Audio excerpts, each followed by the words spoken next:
ఏపీలో రాజకీయం రసవత్తరంగా మారింది. ఎన్నికలు సమీపిస్తున్న వేళ ఎమ్మెల్యేలు పార్టీలు మారుతున్నారు. అటు వైసీపీ ఇటు టీడీపీలో అధిష్టానానికి రెబెల్ ఎమ్మెల్యేలు తలనొప్పిగా మారారు. మరోవైపు పార్టీ మారిన ఎమ్మెల్యేలకు స్పీకర్ కార్యాలయం నోటీసులు పంపింది.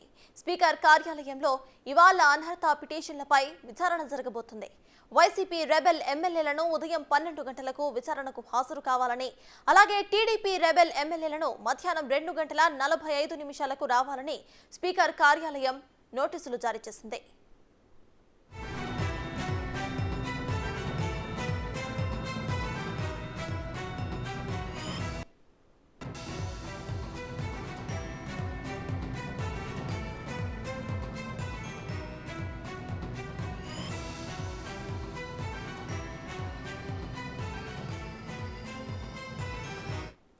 వైసీపీ టీడీపీ రెబెల్ ఎమ్మెల్యేలు స్వయంగా వచ్చి వివరణ ఇవ్వాలని స్పీకర్ పేషి ఆదేశాలు జారీ చేశారు. అయితే వివరణ ఇచ్చేందుకు ఒక్కొక్క ఎమ్మెల్యేలకు 15 నిమిషాల వరకు స్పీకర్ కార్యాలయం సమయాన్ని కేటాయించింది.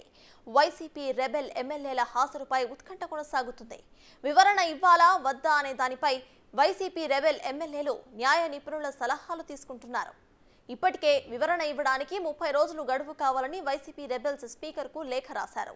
స్పీకర్ నిర్ణయం ఎలా ఉంటుంది అన్న దానిపై చర్చ కొనసాగుతోంది.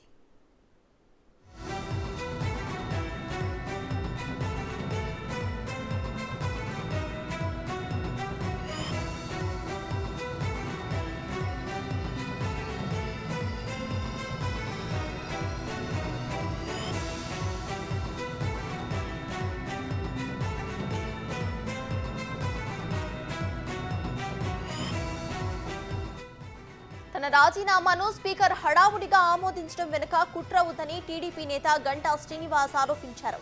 3 ఏళ్ల క్రితం రాజీనామా చేస్తే ఎన్నికలకు 3 నెలల ముందు ఆమోదిస్తారా అని ప్రశ్నించారాయన. ఇప్పటికిప్పుడు ఆమోదించాల్సిన అవసరం ఏముందని నిలదీశారు. ఓటమి భయంతోనే ఇప్పుడు ఆమోదించారని గంటా శ్రీనివాస్ ఆరోపించారు.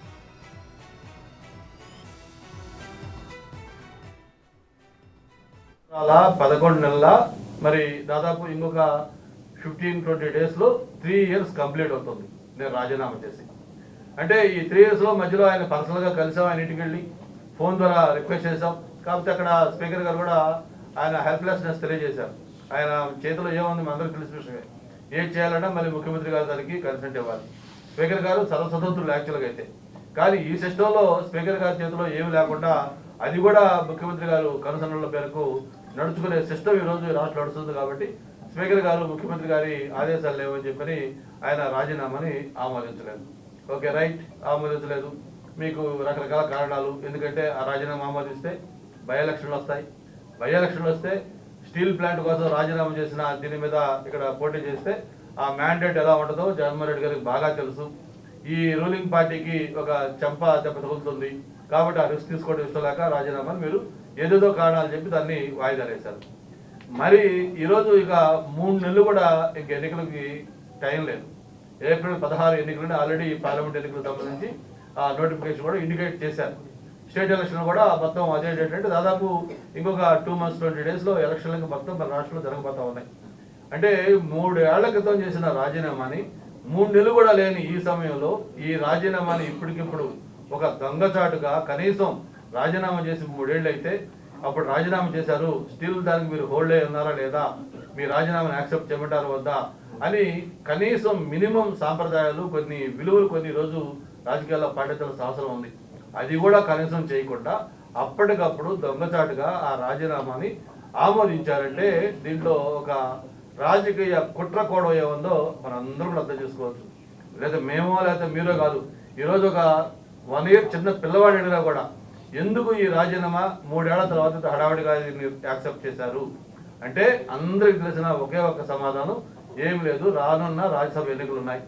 రేపు ఏప్రిల్ 2వ తారీఖు తోటి ఇప్పుడున్న ఈ 3 రాజ్యసభ సభ్యులు వాళ్ళ టెన్యూర్ అయిపోతుంది కాబట్టి కొత్త నోటిఫికేషన్ వస్తుంది. మళ్ళీ ఒక 3 రాజ్యసభ ఎన్నికలు అవుతా ఉన్నాయి. ఆ రాజ్యసభ ఎన్నికల్లో గెలవాలి అంటే, ఎందుకంటే ఆయనకు మొన్న జరిగిన ఎమ్మెల్యేల ఎమ్మెల్సీ ఎన్నిక ఇంకా మర్చిపోవాల. ఆ రోజు దిమ్మ తిరిగే ప్రశ్న ఆ రోజు మొత్తం ఫలితాలు వచ్చాయి. 2 సంవత్సరాల వైసీపీలో అసంతృప్త జ్వాలలు ఆకాశాన్ని అంటుతున్నాయి.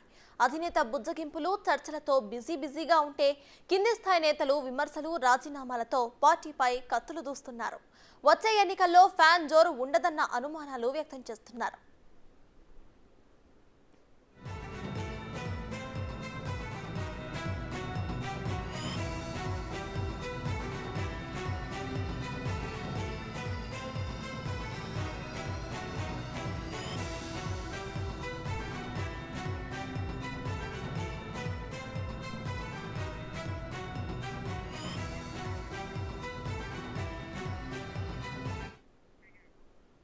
ఏపీలో ప్రస్తుతం నెలకొన్న రాజకీయ అంశాలపై పూర్తి డీటెయిల్స్ ను మా ప్రతినిధి శివ అందిస్తారు.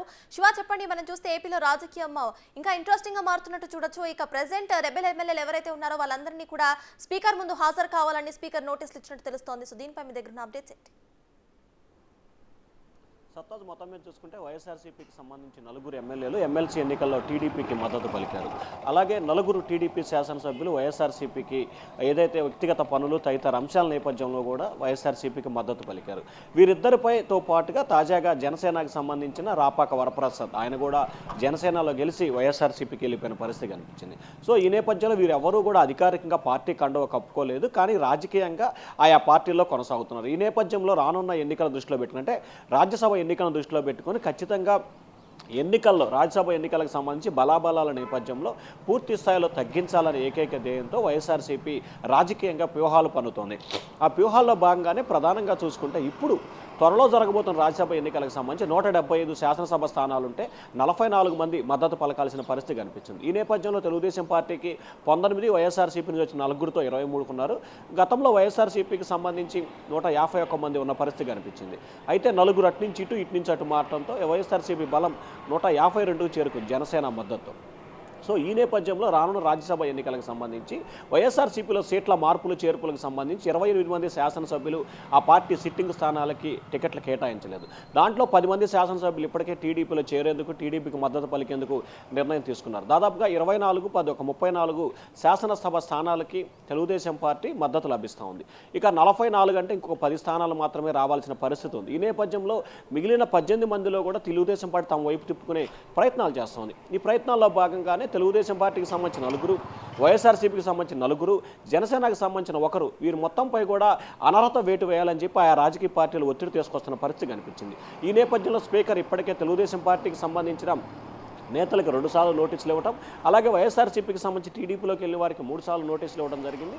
వీరందరూ కూడా తమకు రాజకీయ పరిణామాల నేపథ్యంలో శాసనసభ నియమ నియమావళి ప్రకారం 21 రోజు నుంచి 2 నెలల వరకు సమయం ఇవ్వాలని చెప్పి వారు రిప్లై కూడా ఇవ్వడం పరిస్థితి కనిపించింది. మేకపాటి చంద్రశేఖర్ రెడ్డి అయితే తనకు అనారోగ్యం బాగలేదు, 2 నెలలు గడువు కావాలని చెప్పి కూడా ఆయన కోరిన పరిస్థితి కనిపించింది. సో ఈ నేపథ్యంలో ఈ నెల 29వ అంటే ఈ రోజు హాజరవ్వాలని చెప్పి స్పీకర్ కార్యాలయం 8 మందికి, ఇటు టీడీపీ 4, ఇటు వైసీపీ 4కి 8 మందికి కూడా నోటీసులు ఇచ్చింది. ఈరోజు 12 గంటలకి టీడీపీకి సంబంధించిన శాసనసభ్యులు ఎవరైతే వైఎస్ఆర్సీపీలోకి వెళ్ళారో వారు 9 కూడా టైం 12 గంటలకి వారు స్పీకర్ కార్యాలయంలోకి వచ్చి వారు వివరణ ఇవ్వబోతున్నారు.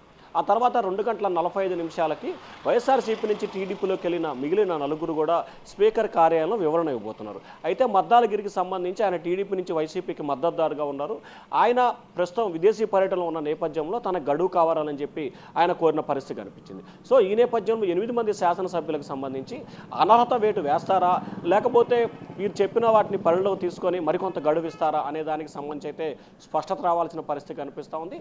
కానీ రాజ్యసభ ఎన్నికలు దృష్టిలో పెట్టుకొని ఇప్పుడే స్పీకర్ వీటికి సంబంధించి 8 మందిపై అనర్హత వేటు వేసే అవకాశాలు అయితే చాలా ఎక్కువగా కనిపిస్తున్నాయి. అది ఈరోజు చేస్తాడా లేకపోతే 2 రోజులు టైం తీసుకొని చేస్తాడా అనే సందిగ్ధం అయితే కొనసాగుతుంది. సో ఓవరాల్గా చూసుకుంటే రాజ్యసభ ఎన్నికల నేపథ్యంలో ఎన్నికలు ప్రకటన వెలువడే లోపే వీరందరికీ సంబంధించి 8 మందిపై అనర్హత వేటు వేయాలని చెప్పి కూడా స్పీకర్ ఆలోచన చేసినట్టు తెలుస్తూ ఉంది. దానికి అనుగుణంగానే వైఎస్ఆర్సీపీ శాసనసభ పక్షం స్పీకర్కి కూడా డైరెక్షన్స్ ఇచ్చే అవకాశాలు ఎక్కువగా కనిపిస్తూ ఉన్నాయి. సత్నాథ్, అయితే శివ, మనం చూసుకుంటే వైసీపీ రెబెల్ ఎమ్మెల్యేలు ఎవరైతే ఉన్నారో వాళ్ళు 30 రోజులు టైం కావాలంటూ కూడా వాళ్ళు రిక్వెస్ట్ చేసినట్టు తెలుస్తుంది. సో మరి దీనిపై స్పీకర్ ఎట్లా స్పందించే అవకాశం ఉందనుకోవచ్చు? అంటే ప్రధానంగా వైఎస్ఆర్సీపీకి సంబంధించి ఎవరైతే రెబల్స్ ఉన్నారో వారు 30 రోజులు గడువు అడిగారు. కానీ స్పీకర్ మాత్రం దానికి ప్రతిగానే ఈ నెల 29వ తేదీన అంటే ఈ రోజు వచ్చి విచారణ ఎదుట హాజరు కావాలి, లేని పక్షంలో తనకున్న అధికారాలను వినియోగించి తాను చర్యలు తీసుకుంటానని చెప్పి కూడా ఒక లేఖ అయితే వారికి పంపడం జరిగింది. సో ఈ నేపథ్యంలో ఇంకా వైఎస్ఆర్సీపీ రెబల్ ఎమ్మెల్యేలు అయితే ఉన్నారో వారు కూడా స్పీకర్ ఎదుట 12:45 వచ్చి వారి వివరణ ఇవ్వబోతున్నారు. ఇప్పటికే ఎవరైతే మాపై ఫిర్యాదు చేశారో దానికి సంబంధించిన ఒరిజినల్ డాక్యుమెంట్స్ మాకు ఇవ్వాలి, అలాగే వాళ్ళు ఏదైతే మీరు ఫిర్యాదు చేశారో అవి ఒరిజినల్గా తయారు చేసినాయా లేకపోతే ఫేక్గా లేకపోతే నకిలీ ఐడీలా తయారు చేశారో దానికి వివరణ ఇవ్వాలని చెప్పి కోరారు. ఏదైతే సోషల్ మీడియాలో పోస్టులు వచ్చినాయో ఆ సోషల్ మీడియా పోస్టుకు సంబంధించిన ఐడీలు కూడా తమకు ఇవ్వాలని చెప్పి కూడా వారు స్పీకర్ కార్యాలయం కోరారు. సో ఈ నేపథ్యంలో వీటన్నిటికి సంబంధించి ఎటువంటి వివరాలు స్పీకర్ కార్యాలయం ఇప్పటివరకు అయితే ఇవ్వలేదు. మరి దానికి సంబంధించి ఏ విధమైన వివరాలు సేకరిస్తారు, ఏ విధమైన కార్యాచరణ రూపొందిస్తారు అనే దానికి సంబంధించి అయితే మాత్రం స్పష్టత రావాల్సిన పరిస్థితి కనిపిస్తూ ఉంది. ఈరోజు మనకు అందుతున్న సమాచారం ప్రకారం అయితే టీడీపీ నుంచి వైసీపీలోకి వెళ్ళిన 3, వైసీపీ నుంచి టీడీపీకి మద్దతు పలికిన 7గురు శాసనసభ్యులు స్పీకర్ కార్యాలయం ఎదుట హాజరు కాబోతా ఉన్నారు. సత్తాస్ అయితే శివ, గంటా శ్రీనివాస్ గురించి ఒకసారి మాట్లాడుకుంటే ఆయన 3 ఏళ్ల క్రితం రాజీనామా చేస్తే ఇప్పుడు ఎన్నికల 3 నెలల ముందు ఆమోదించారు అని చెప్పి కూడా ఆయన ఘాటన వ్యాఖ్యలు చేయడం జరిగింది. మరి దీన్ని ఎలా చూడొచ్చంటారు? అంటే ఖచ్చితంగా రాజ్యసభ ఎన్నికల ఉద్దేశంలో పెట్టుకొని వైఎస్ఆర్సీపీ ప్రభుత్వం ఈ రకమైన కార్యాచరణకు రూపొందిస్తూ ఉంది. ఏదైతే ప్రతిపక్ష టీడీపీ ఖచ్చితంగా 23 స్థానాలు ఉన్న ప్రతిపక్ష టీడీపీ 44 స్థానాలు కావాల్సిన రాజ్యసభ ఎన్నికలు బరిలో ఉంటామని చెప్పి ప్రకటన చేస్తున్న నేపథ్యంలో అది ఏ విధంగా సాధ్యమవుతుందని చెప్పి వైఎస్ఆర్సీపీ ప్రశ్నిస్తూ ఉంది. సో ఈ నేపథ్యంలో టీడీపీకి ఉన్న 23 బలాన్ని కూడా ఇంకా తగ్గించాలని చెప్పి వైఎస్ఆర్సీపీ ప్రయత్నాలు చేస్తుంది. ఆ ప్రయత్నాల్లో భాగంగానే గంటా శ్రీనివాసరావు విశాఖ స్టీల్ ప్లాంట్ కోసం ఫిబ్రవరి నెల 2021లో చేసిన రాజీనామాని 3 సంవత్సరాల తర్వాత స్పీకర్ కార్యాలయం ఆమోదించింది. దీనికి సంబంధించి కూడా తనకి రాజ్యసభ ఎన్నికల్లో ఓటు హక్కు కలిగించుకునే విధంగా చర్యలు తీసుకోవాలని చెప్పి కూడా ఆయన ఏపీ హైకోర్టులో కూడా ఒక పిటిషన్ దాఖలు చేశారు. అది కూడా ఈరోజు మధ్యాహ్నం విచారణకు రాబోతోంది. సో ఓవరాల్గా చూసుకుంటే ఇప్పుడు ఎవరైతే అనర్హత వేటు వేసినా వేయకపోయినా వీరికి వ్యతిరేకంగా కనుక స్పీకర్ నిర్ణయం తీసుకుంటే వారు కూడా న్యాయస్థానాన్ని ఆశ్రయించే అవకాశం కనిపిస్తూ ఉంది. ఇప్పటికే న్యాయ నిపుణులతో టీడీపీ నుంచి వైసీపీలోకి వెళ్ళిన వారు, అలాగే వైసీపీ నుంచి టీడీపీలోకి వెళ్ళిన వారు ఇరువురు కూడా న్యాయ నిపుణులతో సంప్రదింపు జరుపుతున్నారు. అసెంబ్లీ నియమ నియమావళి ప్రకారం నోటీసులు ఇచ్చారా లేదా, ఒకవేళ అనర్హత వేటు వేస్తే ఏ కోణంలో వేస్తారు, మనం దాన్ని ఏ విధంగా లీగల్గా ఫైట్ చేయాలి అనే అంశానికి సంబంధించి కూడా వారు విస్తృతంగా చర్చలు జరుపుతూ ఉన్నారు. Right, thank you.